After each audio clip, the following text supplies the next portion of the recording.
Hello, Radio Beaverton here with just a quick book review today.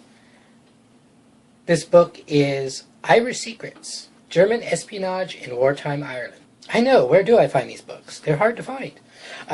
Basically, a little while ago, I was watching a documentary, I believe it's a history or discovery, and it was called Nazi Collaborators, the IRA. And it was about how during World War II, there was contact between the Irish Republican Army and the German Abwehr.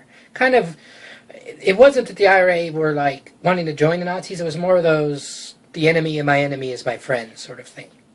And both sides were interested in what they could do for the other.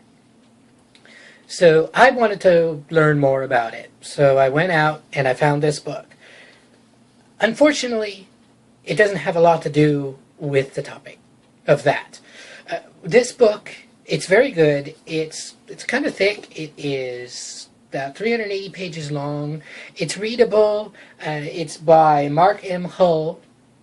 I highly recommend it as World War II history background. It focuses more on Irish neutrality at the time because, of course, Ireland sat World War II out.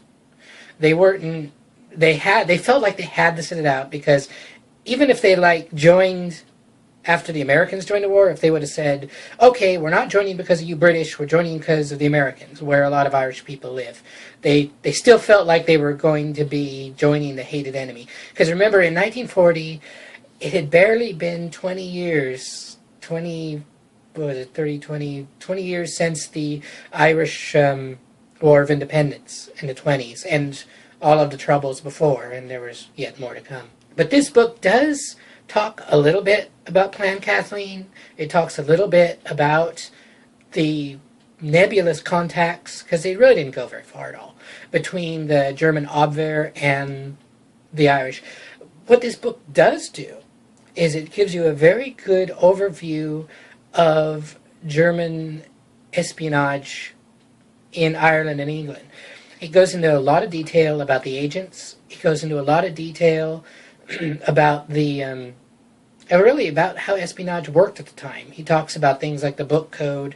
He talks about encryption methods and how they were going to go around. He also talks a lot about how the German Abwehr kind of sucked, but they probably sucked because Admiral Canaris, who was in charge of the Abwehr, really wasn't a big fan of the Nazis. He wasn't a big fan of Hitler.